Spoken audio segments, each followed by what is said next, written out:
성도 여러분, 안녕하십니까? 이번 주는 3과의 제목에 나와 있는 대로 어둠을 밝히는 빛에 대해서 살펴보겠습니다.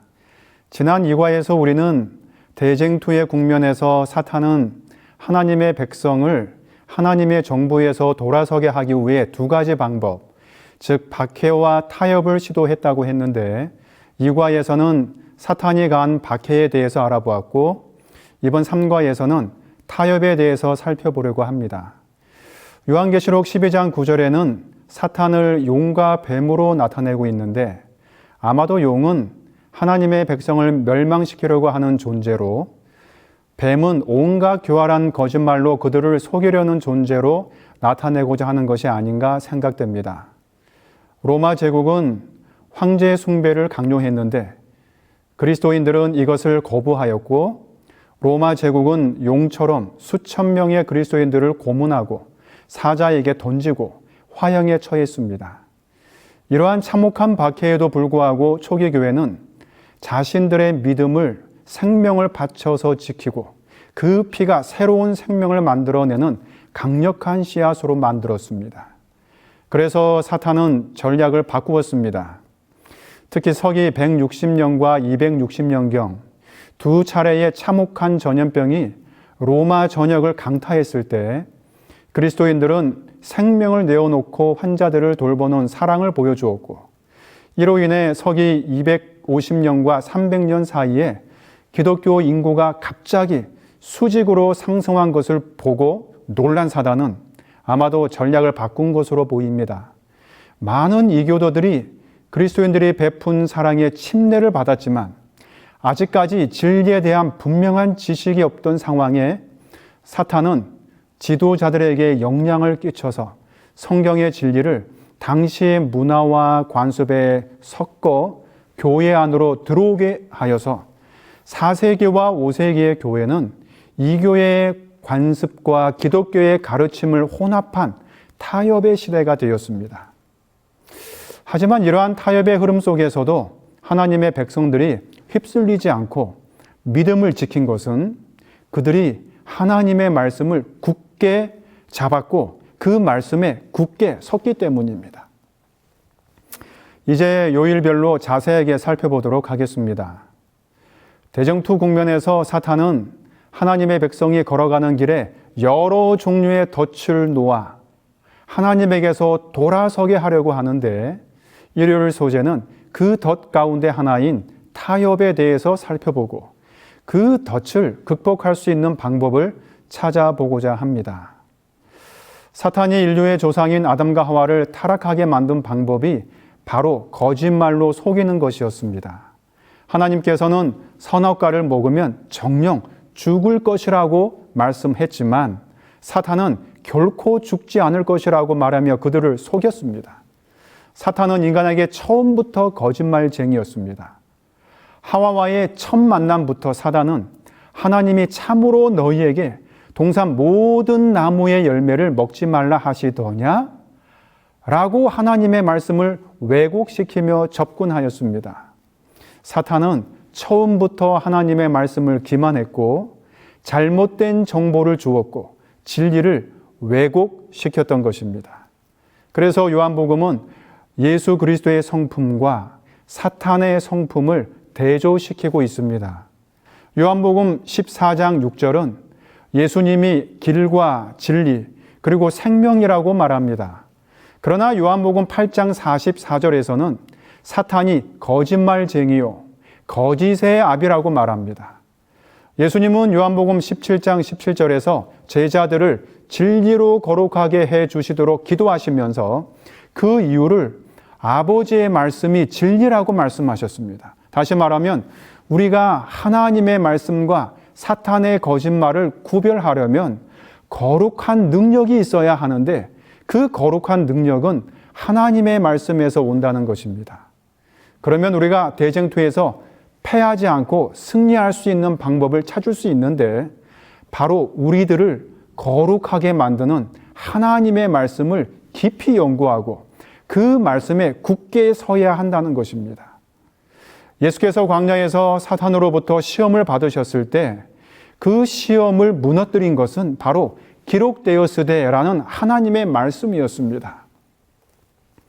바울은 에베소서 6장 17절에서 하나님의 말씀이 성령의 검이라고 말합니다. 사탄과의 쟁투에서 유일한 공격력 무기가 바로 하나님의 말씀입니다. 하나님의 말씀만이 사탄의 공격에 맞서서 싸워 이길 수 있습니다. 대쟁투에서 가장 강력한 무기입니다. 그래서 사탄은 늘 이 공격력 무기인 하나님의 말씀을 깨트리기 위해 애를 써왔습니다. 또한 사탄은 역사를 통하여 끊임없이 자신의 거짓말과 속임수를 감추려고 했습니다. 하지만 번번이 하나님의 말씀을 통하여 드러나는 일이 발생했습니다. 선지자들이 받은 계시로 인해 자신의 속임수가 선명하게 드러났습니다. 소선지자를 통하여 혹은 다니엘서를 통하여 사탄의 계획과 전략 그리고 속임수가 분명하게 드러났습니다. 사탄은 성경만이 자신의 기만을 드러나게 하고 폭로한다는 사실을 너무도 잘 알았던 것입니다. 그래서 사탄은 사람들의 마음을 지배하고 하나님의 권위를 찬탈하는 방법은 사람들이 성경에 대해서 무지하게 만드는 것뿐이라고 생각했습니다. 그래서 성경의 신성한 진리를 가려버리거나 아예 없애버리려고 하였습니다. 이러한 사탄의 계획이 로마 교회에 적용되었습니다. 화인 여사는 이러한 사탄의 계획과 행동을 각 시대의 대쟁투 51쪽에서 자세하게 밝히고 있습니다. 화이 부인은 이렇게 말하고 있습니다. 그리하여 로마교는 이와 같은 논리를 채택하였다. 수백 년 동안 성경의 보급은 금지되었고 사람들은 그것을 읽거나 집에 간직해 둘 수도 없었다. 절제 없는 신부들과 주교들이 그들의 진리가 모호한 주장들을 뒷받침하기 위하여 성경의 가르침을 해석하였다. 그같이 하여 법왕은 세상에 있는 하나님의 대리자로서 교회와 국가를 지배할 수 있는 권위를 가진 것으로 일반 사람들은 시인하기에 이르렀다. 오류 탐지기인 성경이 제거되자 사탄은 마음 놓고 활약하였다. 예언은 법왕권이 때와 법을 변개코자 할 것이라고 하였다. 이러한 사단의 활약은 그의 대리자를 통하여 이 땅에서 실현될 것인데 이것은 월요일 소재에서 다룰 것입니다. 둘째 날 월요일 주제는 사탄이 박해해서 타협의 정신을 교회에 불어넣는 전략에 대해서 살펴볼 것입니다. 바울은 자신이 3년 동안 눈물로 일구어온 에베소 교회 장로들에게 자신이 떠나가면 사나운 이리가 들어와서 그 양떼들을 아끼지 아니할 것을 우려한다고 말합니다. 이것은 대쟁투의 격전지에서 사탄이 전략을 박해해서 타협의 정신으로 바꾸어 공격할 때 교회가 입게 될 어려움을 경고한 것입니다. 바울이 이리라는 말을 쓴 것은 이리의 성격과 성향을 빗대어 사탄이 하나님의 교회에 있는 말씀을 해칠 것을 말한 것입니다. 다시 말하면 하나님의 말씀을 이 교회의 문화와 관습에 섞어서 교회에 퍼지게 할 것을 보여준 것입니다. 4세기와 5세기의 선교 확장을 명분으로 타협의 정신이 교회에 교묘하게 스며들어 왔습니다. 이것을 바울은 데살로니가 후서 2장 7절로 12절에서 불법의 비밀과 불법 판자로 언급하며 화인 여사는 각 시대의 대쟁투 49에서 55쪽에서 이 존재를 현대의 역사적 관점에서 교황권으로 규정합니다. 따라서 불법의 사람과 불법의 비밀은 배교한 교황권을 나타낸다고 볼 수 있습니다. 이런 상황을 요한계시록은 7교회를 소개하면서 버가모 교회에 적용합니다. 서기 313년 2월 로마 제국을 동서로 나누어 통치하던 콘스탄티누스 1세와 리키니우스가 밀라노에서 공통으로 발의한 칙령으로 기독교회는 신앙의 자유를 보장하고 그리고 빼앗은 교회 재산의 반환 등을 밝혔습니다. 이때부터 교회는 세속화되기 시작했습니다. 재산이 불어나고 황제가 기독교를 장려하자 수많은 이교도들이 교회 안으로 물밀듯이 들어왔습니다. 그리하여 이교도들의 수가 기존 기독교인들의 수보다 많아져서 역전 현상이 일어났습니다. 그리고 이교도들이 그리스도를 믿긴 믿었지만 아직 믿음과 성경적인 지식이 얕은 상황에서 여전히 몸에 밴 옛 습관들과 사상들을 가지고 신앙생활을 하였습니다. 이런 상황에서 심각한 문제가 발생했습니다. 교회가 어떤 중요한 일로 결정할 일이 생겼을 때에 아직 이교 습관과 사상을 완전히 해결하지 못한 수적으로 우세한 이교도들이 더 많은 결정권을 가지게 되었습니다. 그리하여 자연히 교회 안에는 이교도들의 풍습들이 많이 들어왔습니다.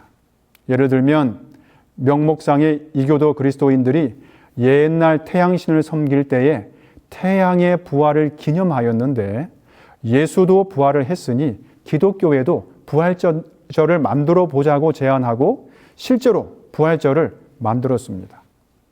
또한 크리스마스도 그들이 태양신을 섬길 때 태양 탄생일이 있었는데 그것도 교회에서 만들어 보자고 해서 만든 것입니다. 그러다가 급기야 태양신을 섬길 때 태양의 날, 즉 썬데이, 일요일에 예배를 드렸는데 그날에 안식일을 끌어들여 예배일로 만들어 예배를 드리는 일이 생기게 되었습니다.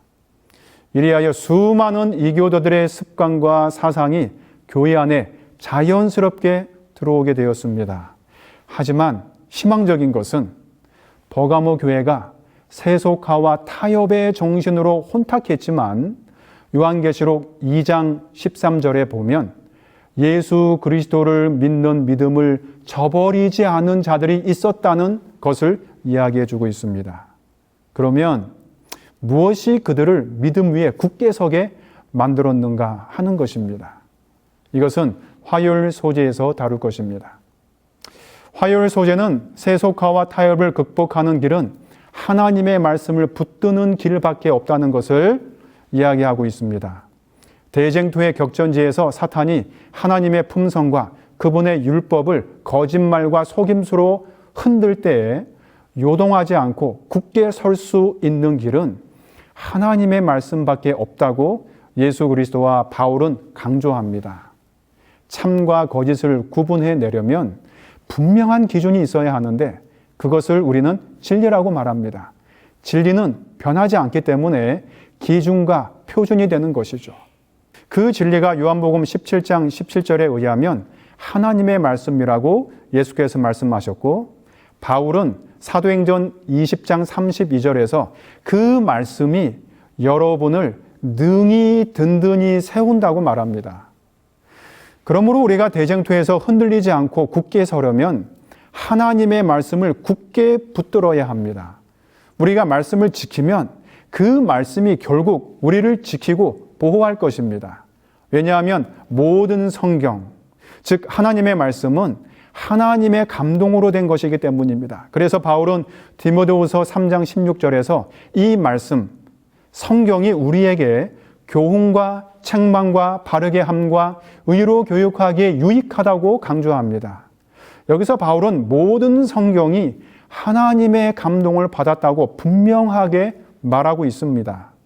1, 2부분만 영감을 받았다거나 어느 특정 말씀이 다른 말씀보다 더 중요하다는 것이 아니라는 것입니다. 다시 말하면 선택적 진리는 없다는 것입니다.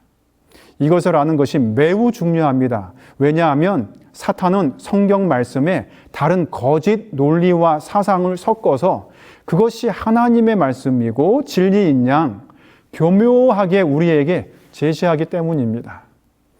따라서 우리는 성경의 권위나 영감을 훼손하려는 모든 시도에 맞서 싸워야 합니다. 사탄은 하와에게 하나님이 참으로 너희에게 동산 모든 나무의 열매를 먹지 말라 하시더냐? 라고 말하면서 하나님의 말씀에 의구심을 갖고 그것을 왜곡함으로 그것이 정말 하나님께서 말씀하신 것인 양 포장하며 접근하였습니다. 이러한 사단의 생각과 의도가 현대인의 사고체계에도 영향을 끼쳐서 많은 사람들이 성경을 의구심을 갖고 보는 일이 생겼습니다. 다시 말하면 많은 신학자들과 많은 그리스도인들이 성경을 하나님의 관점에서 이해하려고 하지 않고 인간적인 관점에서 보고 이해하려고 합니다. 성경을 인본주의적 시각에서 인간학적 관점에서 바라보아야 한다는 등 매우 그럴듯한 학문적 용어로 포장합니다. 정말 이런 사상의 영향을 받으면 성경이 하나님의 말씀이 아닌 인간의 말일 수도 있다는 생각과 착각에 빠질 수 있습니다. 그래서 성경을 통독하는 자세를 바꾸어야 합니다. 우리가 성경을 읽는다고 생각하는데 사실은 하나님의 말씀 하나하나가 우리의 마음과 생각을 읽게 만들어야 합니다. 성경 구절 하나하나가 우리의 마음속에 숨겨진 것들을 하나하나 들추어내어 읽게 해야 합니다. 이것이 하나님의 관점에서 성경을 읽고 통독하는 자세입니다. 이러한 혼탁한 시대에 우리는 성경의 권위를 무너뜨리는 사탄의 전략에 단호히 맞서야 합니다. 다시 한번 강조하고 정리합니다. 많은 사람들은 성경이 인간의 언어로 기록된 것이기 때문에 성경의 사상이나 기별을 전달할 때 부족하거나 결함이 있을 것이라고 생각합니다. 하지만 이 점을 분명히 해야 합니다. 성경은 인간의 언어로 기록된 것이 맞지만 그 기별이나 사상이 인간의 사상이나 인간의 아이디어에서 온 것이 아니라 하나님으로부터 왔고 그것은 성령의 영감을 통하여 인간의 언어로 우리에게 전달된 것이라는 것입니다. 선과 악의 대쟁투에서 사탄은 말씀을 곡해하고 오해하게 하여서 사람들을 어둠 속으로 몰아넣으려고 합니다. 과거에도 그랬고 지금도 그 일을 하고 있고 미래에도 사탄은 그렇게 할 것입니다. 하지만 성령의 능력과 감동하심을 힘입어 성경을 펼쳐서 깊이 연구해야 되겠습니다. 주의 말씀을 열면 빛이 비춘다고 시편 119편 130절에서 말하고 있습니다. 우리의 삶이 어둡다고 생각합니까? 그렇다면 말씀을 펴서 빛이 비추게 합시다. 사탄이 만든 배도와 왜곡의 어두움을 몰아내고 진리로 밝게 만드는 것은 주님의 말씀입니다. 그래서 시편 119편 105절에 주의 말씀은 내 발의 등이요 내 길의 빛이라고 말씀하는 것입니다. 우리가 가는 길이 어두우면 말씀을 펴서 환하게 만듭시다. 수요일 소재는 성경을 연구할 때 일어날 수 있는 말씀에 대한 오해와 왜곡 현상, 그리고 의심을 어떻게 극복하고 해결할 수 있는지에 대해서 말하고 있습니다. 우리가 성경을 읽고 연구할 때 한 가지 오해가 있습니다. 그것은 우리가 성경을 대할 때 우리의 지성과 이성을 완전히 배척하고 연구해야 한다는 생각입니다. 그런데 성경 이사야서 34장 16절은 이렇게 말하고 있습니다. 너희는 여호와의 책에서 찾아 읽어보라. 이것들 가운데서 빠진 것이 하나도 없고 제 짝이 없는 것이 없으리니 이는 여호와의 입이 이를 명령하셨고 그의 영이 이것들을 모으셨습니다. 그래서 우리는 성경을 읽고 연구할 때 그 짝을 찾아 비교해 보아야 합니다. 그러려면 우리의 지성과 이성이 필요합니다. 그리고 실제로 이렇게 하여 칭찬받은 사람들이 있습니다. 사도행전 17장 11절에서 바울은 베레아에 있는 사람들은 데살로니가에 있는 사람들보다 더 너그러워서 간절한 마음으로 말씀을 받고 이것이 그러한가 하여 날마다 성경을 상고했다고 말합니다. 베레아 사람들은 성경을 상고했다고 말하는데 이 상고를 NIV 성경에서는 examine이라고 하여 검토했다고 말합니다. 이렇게 검토하고 살펴보려면 우리의 지성과 우리의 이성을 활용해야 합니다. 그런데 문제는 성경을 이해할 때 우리의 지성과 이성만을 사용해서 하는 게 문제가 되는 것입니다. 거기에는 한 가지 매우 심각한 부분이 빠져 있는데 그것은 성경이 어떻게 기록되었는가를 생각해야 한다는 것입니다.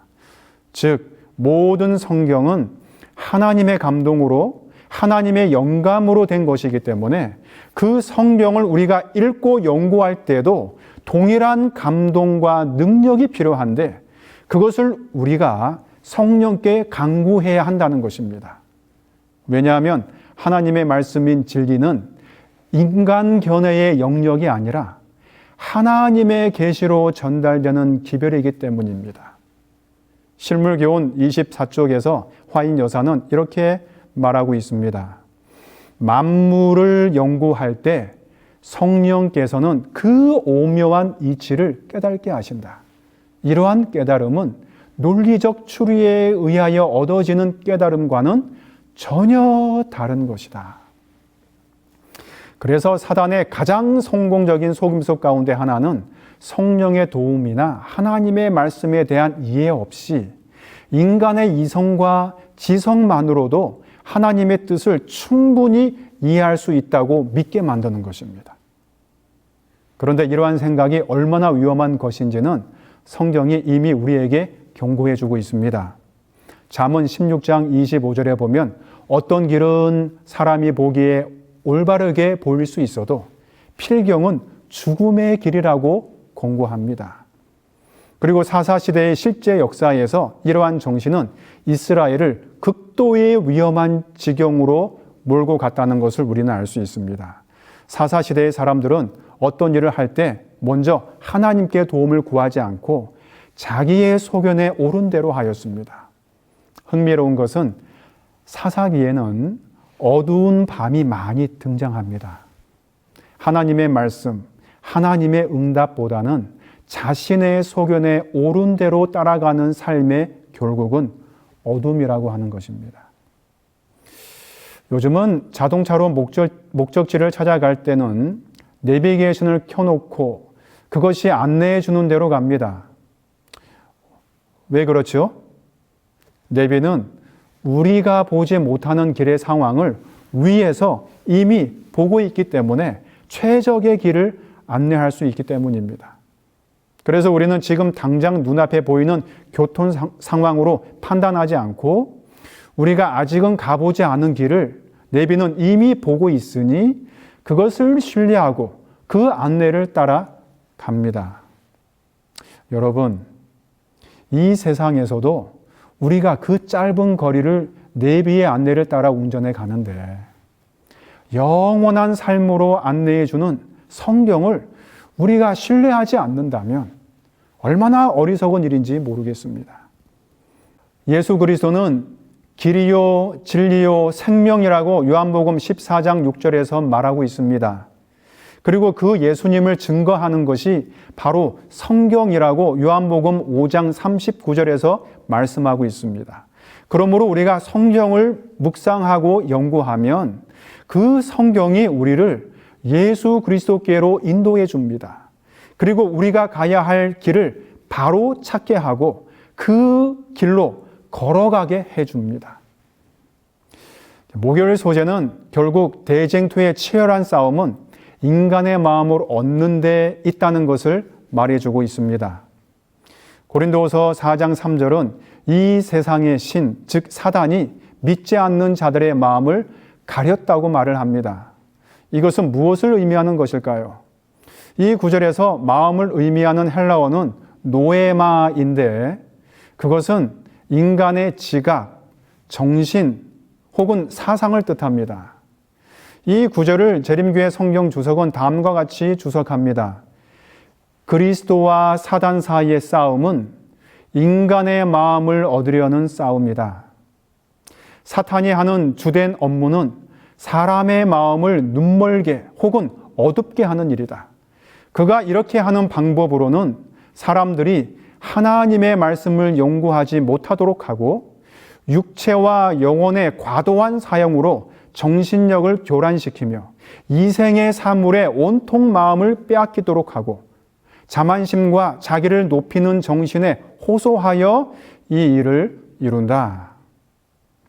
선과 악의 대쟁투의 최고 정점인 십자가에서 예수께서는 희생제물이 되심으로써 사단과의 싸움에서 승리하셨습니다. 하지만 죽음에서 부활하신 그날에 어떤 두 제자를 잃을 뻔한 사건이 나오는데, 이 이야기가 바로 대쟁투의 쟁점인 사람의 마음을 어떻게 얻을 수 있는지를 잘 보여주는 사건입니다. 우리가 너무나 잘 아는 엠마오로 가는 두 제자에 대한 이야기입니다. 예수께서 이 두 제자와 함께 동행했으나 누가복음 24장 16절에 보면 그들의 눈이 가려져서 그인 줄 알아보지 못했다고 말합니다. 왜 못 알아봤을까요? 그것은 위에 재림교회 주석에서 말한 것처럼 이생의 사물에 온통 마음이 뺏겼기 때문입니다. 다시 말하면 그들은 예수님이 로마의 압제로부터 해방시켜 줄 기대를 가지고 있었습니다. 하지만 예수님은 힘 한번 써보지 못하고 십자가에서 죽으셨다는 생각으로 정신이 교란되었습니다. 이것을 누가복음 24장 17절에서는 두 사람이 슬픈 빛을 띠고 있었다고 말합니다. 그들은 대쟁투의 길목에서 길을 잃고 헤매고 있었습니다.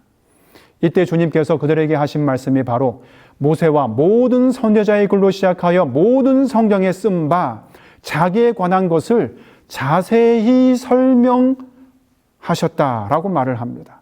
그랬더니 그들의 마음에 뜨거움이 생겨났습니다. 나중에 이 두 제자가 간증 형식으로 32절에서 이렇게 말합니다. 우리에게 성경을 풀어주실 때에 우리 속에서 마음이 뜨겁지 아니하더냐. 그리고 주님을 자신들이 있는 집으로 초대하여 그들이 주님이시라는 사실을 알게 되었습니다. 그리고 그들은 방향을 바꾸어 예루살렘으로 돌아갔습니다. 결국 그들의 잃어버린 방향을 바로 잡아준 것은 성경, 하나님의 말씀이었습니다. 이것을 요한복음 1장에서는 이렇게 설명합니다. 태초에 말씀이 계셨는데 이 말씀이 하나님이셨고 그 안에 생명이 있었으니 그 생명은 참빛이라고 말씀하십니다. 따라서 하나님은 참빛으로 이 세상에 육신으로 오셨고 그 빛은 세상에 오시기 전에 말씀이셨습니다. 따라서 우리는 대쟁투의 격렬한 투쟁 가운데 있을 때 길을 잃지 않으려면 이 참된 참빛 되시는 말씀을 굳게 붙들어야 한다는 것입니다. 그리고 그 말씀에 굳게 서야 한다는 것입니다. 그 말씀이신 분을 증거하고 증언하는 성경 위에 굳게 서야 합니다. 초기 기독교 교회는 어둠 가운데 빛을 비추시는 그리스도께 전적으로 헌신했습니다. 심지어 죽음마저도 그리스도를 향한 그들의 충성을 깨트릴 수 없었습니다. 복음과 말씀의 빛은 사단의 속임수와 거짓말을 분별하게 했고 주님의 은혜로 진리를 위해 굳게 서는 성도들이 항상 그리스도의 편에 있었습니다. 우리도 말씀 위에 굳게 섬으로 그리스도의 편에 머물기를 간절히 바랍니다. 이제 금요일 소재는 사탄이 다양하고 효과적인 방법을 동원하여 하나님의 말씀을 흔들어 놓고 있음을 말하고 여기에 흔들리지 않기 위해 사탄의 유혹을 경계하고 하나님께 충성해야 할 것을 권고하고 있습니다. 화인 여사는 각 시대의 대쟁투 56쪽에서 진리를 미워하고 반대하는 동일한 정신이 각 시대를 통하여 하나님의 원수들을 충동시켜 왔다.